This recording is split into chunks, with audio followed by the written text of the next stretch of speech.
बाबा साहब कहते हैं कि क्रमिक असमानता का परिणाम ये आता है कि क्षत्रिय इस बात पर गर्व करता है कि वह वैश्य और शूद्र से श्रेष्ठ है तथा इन्हें अपना नौकर बना सकता है, दास बना सकता है।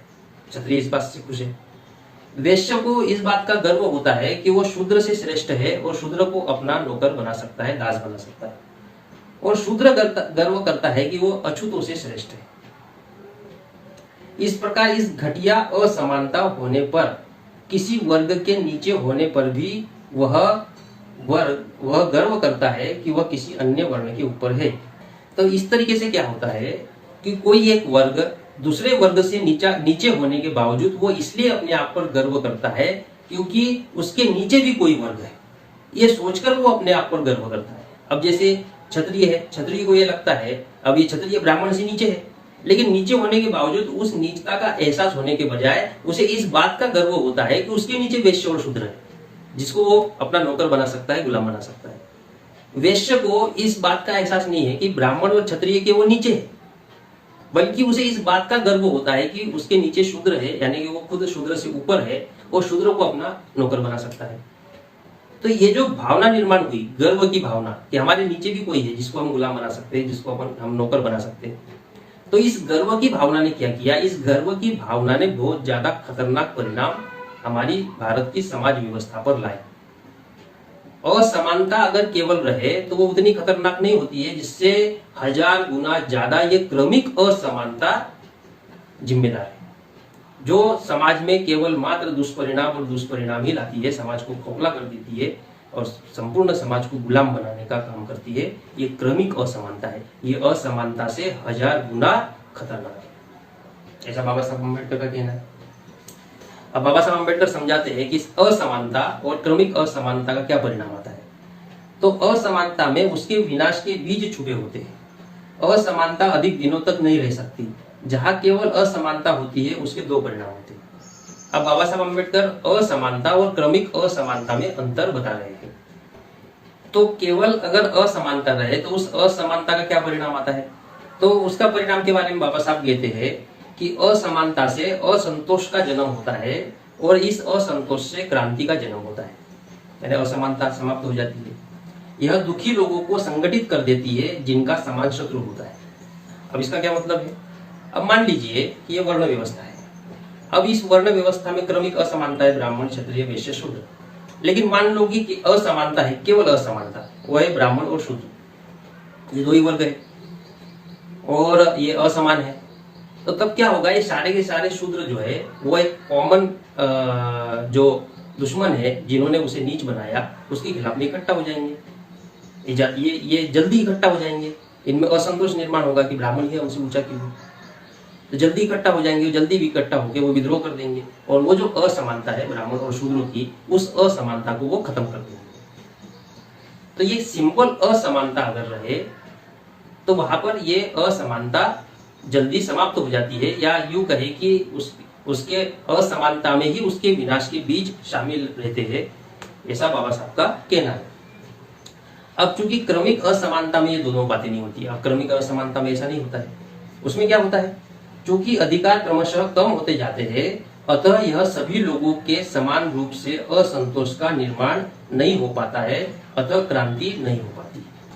अब बाबा साहब अम्बेडकर कहते हैं इस क्रमिक असमानता से क्या होता है, जो असमानता होती है उसमें तो क्रांति हो सकती है, लेकिन क्रमिक असमानता से क्या होता है कि ये जो दोनों बातें हैं आपस में संगठित होने की और क्रांति करने की, ये दोनों बातें समाप्त हो जाती है क्रमिक असमानता में।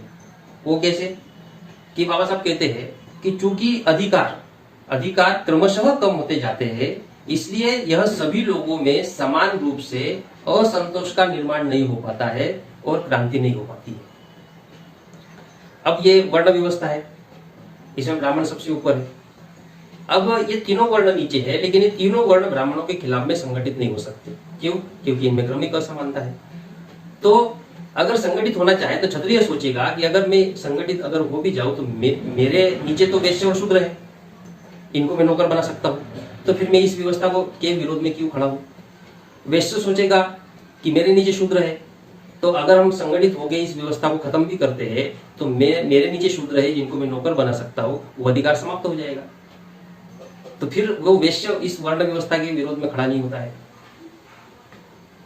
तो ये तीनों संगठित नहीं होते हैं। जो सर्वश्रेष्ठ बना हुआ है उसके विरोध में, उसका कारण ये होता है कि क्रमिक असमानता। ये अपने अधिकार जो उसको मिले हैं, वैश्य और शूद्र से ज्यादा अधिकार मिले, वो अपने अधिकारों को नहीं छोड़ना चाहता। वैश्यों को शूद्रों से अधिक अधिकार मिले हैं, उसको वो नहीं छोड़ना चाहता है। इस तरह ये संगठित नहीं हो पाते, और संगठित नहीं होने के कारण ये वर्ण व्यवस्था दीर्घ काल तक, लंबे समय तक टिकाऊ बनी रहती है। इससे क्रांति का कोई निर्माण नहीं होता है। तो क्रांति को क्रमिक असमानता इस होने वाली क्रांति को रोक देती है, ये परिणाम आता है। तो क्रमिक असमानता क्या करती है? एक क्रमिक असमानता से दुखी लोग लाभ और हानि में असमान होते हैं, इसलिए अन्याय के विरुद्ध संगठित होने की संभावना समाप्त हो जाती है। तो इनको लाभ अलग अलग मिले हैं, हानि भी अलग अलग तरीके की होगी, तो इसलिए वो संगठित नहीं होते हैं, और संगठित होने की उनकी संभावना समाप्त हो जाती है। और जब संगठित नहीं होंगे तो क्रांति कहां से होगी? ये क्रमिक असमानता करती है। अब इसमें उदाहरण के लिए कि ब्राह्मण अपने वर्ण के नीचे की वर्ण की लड़की को तो ले सकता है। अब इसमें उदाहरण दे रहे हैं। अब इस क्रमिक असमानता को समझाने के लिए एक उदाहरण दे रहे हैं। तो उदाहरण में कहा गया है कि मान लो कि ब्राह्मण अपने वर्ण के नीचे की वर्ण की लड़की को तो ले सकता है, लेकिन वह नीचे वर्ण को अपनी लड़की नहीं दे सकता। यह अन्यायपूर्ण है। यानी ब्राह्मण नीचे के वर्णों की किसी भी लड़की को ले सकता है, लेकिन ब्राह्मण की लड़की किसी भी वर्ण की आ नहीं जाएगी। दूसरे वर्ण के लोग ब्राह्मण की लड़की को नहीं ले सकते। अब ये जो बात है, ये तो अन्याय है। दूसरे वर्णों के साथ में बराबरी का नियम नहीं है। अब ये अन्यायपूर्ण है, लेकिन इस अन्याय को समाप्त करने के लिए क्षत्रिय, वैश्य और शूद्र संगठित नहीं होंगे। अन्याय है, क्षत्रिय के साथ भी अन्याय है, वैश्य के साथ भी है, शूद्र के साथ भी है, लेकिन ये तीनों आपस में संगठित नहीं होंगे। क्यों? क्योंकि क्षत्रिय ब्राह्मण के इस अधिकार से कुड़ता है, लेकिन वो वैश्य और शूद्र के साथ संगठित नहीं होगा। क्षत्रिय कुड़ता है लेकिन संगठित नहीं होगा। कारण क्षत्रिय को बाकी दो वर्ण की, वैश्य और शूद्र की लड़की लेने का अधिकार मिला हुआ है। यदि वो आंदोलनकारी बनकर इस अन्याय के विरुद्ध लड़ता है तो सभी वर्ण एक समान हो जाएंगे, मतलब वैश्य और शूद्र वर्ण भी एक समान हो जाएंगे। इससे क्षत्रिय का वैश्य और शूद्र की लड़कियों से अधिकार खत्म हो जाएगा। तो ये जो सोचने का तरीका है, यही बात अन्याय के विरुद्ध लड़ने से, संगठित होने से रोकती है। तो क्षत्रिय को लगेगा कि ये अगर मैंने समाप्त कर दिया तो ब्राह्मण को सभी वर्ण की लड़कियां लेने का अधिकार है, लेकिन क्षत्रियों को भी तो वैश्य और शूद्र की लड़की लेने का अधिकार है। तो इस व्यवस्था को खत्म कर देने से तो मेरा वो अधिकार भी समाप्त हो जाएगा। इसलिए वो इसके विरोध में संगठित नहीं होता, या इसके विरोध में आंदोलनकारी बनकर कार्य नहीं करता है। तो ये उदाहरण बाबा साहब अम्बेडकर ने दिया। तो आगे बाबा साहब कहते हैं कि यह एक प्रकार से लूट खसोट में अपना हिस्सा देने की प्रणाली है, जिससे ब्राह्मण अपना वर्चस्व बनाए रखने के लिए समर्थक बनाए रखता है। इसका मतलब यह है कि अन्याय की प्रणाली तो बनाई, लूट खसोट की प्रणाली बनाई, लेकिन उस लूट में ब्राह्मण ने थोड़ा हिस्सा क्षत्रिय को, थोड़ा हिस्सा वैश्य को दिया, यानी थोड़ा थोड़ा हिस्सा तुम ले लो, लेकिन मेरे खिलाफ में मत बोलो। मैं जो ब्राह्मण हूं, मैं वर्चस्व मेरा वाला बना रहना चाहिए। थोड़ा हिस्सा तुम रखो, थोड़ा हिस्सा तुम रखो। तो इस लूट खसोट में हिस्सा ब्राह्मणों ने क्षत्रिय वैश्य को दिया, और खुद वर्चस्व बनाए रखने के लिए क्षत्रिय वैश्य को अपना समर्थक बना लिया। ये परिणाम आया क्रमिक असमानता के कारण।